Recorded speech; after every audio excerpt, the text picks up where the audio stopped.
Hey guys, welcome back to my channel. ఇప్పుడైతే మనం ఎక్కడికి వచ్చాం? మామిడి తోటకి అయితే వచ్చాం. ఎందుకు? మామిడాకులు తీసుకెళ్ళడానికి. రేపు పొద్దున్న వరలక్ష్మి వ్రతం కదా, గుమ్మాలకి అన్నీ మామిడాకులు కట్టాలని చెప్పేసి. ఇక్కడ చూసారు, ఇవన్నీ ఇవే మామిడి తోటలు ఇవన్నీ. ఒకసారి ఏదో వీడియోలో చూసే ఉండుంటారు ఇవి.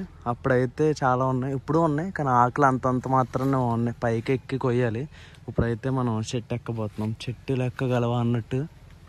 చెట్టు లెక్కగలవా, పునరహరి పుట్ట లెక్కగలవా, చెట్టు లెక్కగలవా, పునరహరి పుట్ట లెక్కగలవా.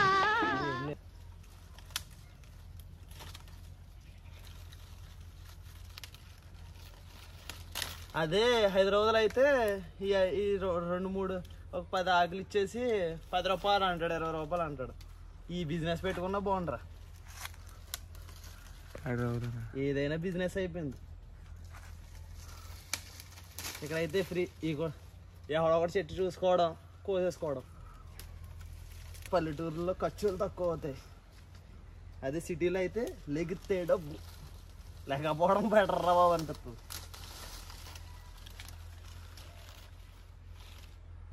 ఇప్పుడైతే మొత్తం మనం కోసుకొచ్చేసాం. ఇదిగో బస్తాడు వచ్చినాయి. అది బస్తాడు అక్కడ కొనాలంటే దగ్గర 100 or 150 రూపీస్ అంటాడు. ఇవన్నీ మాకు తోటలైనా వెనకాల కనపడుతున్నాయి కదా అన్నీ. అలానే మామిడికాయలు అడగండి, ఇవి మనమే కాదు. అదే మామిడికాయలు ఉన్నప్పుడు కోసాడు ఇంకో డెఫినెట్ దెబ్బతారు మనం. ఆకలి కాబట్టి ఎవడేం మాట్లాడు. సరే మరి, రేపు వరలక్ష్మి వ్రతం కదా, మా అన్నయ్య మా వదిన వాళ్ళు అందరూ ఉంటారు. మంచిగా సెలబ్రేట్ చేసుకుందాం. ఓకే మరి, రేపు కలుద్దాం. Let's begin the show.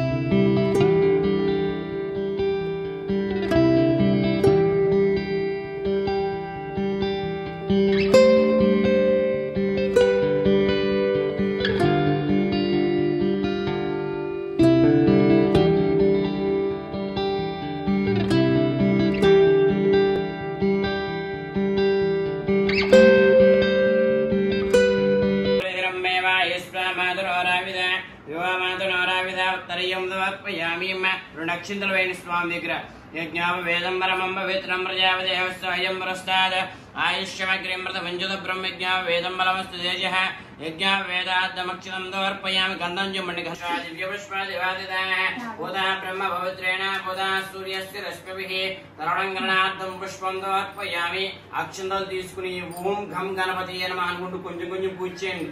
ఓం గం గణపతియే నమః, ఓం ఏకదంతాయ నమః, ఓం స్కోతోర్పకర్ణాయ నమః, ఓం గజాననాయ నమః, జిదాయ నమః, ఓం ధర్మనవయాయ నమః, ఓం శ్రీ మహాగణాధిపతియే నమః. సర్వార్చనార్థం ధూపమాగ్రాపయామి.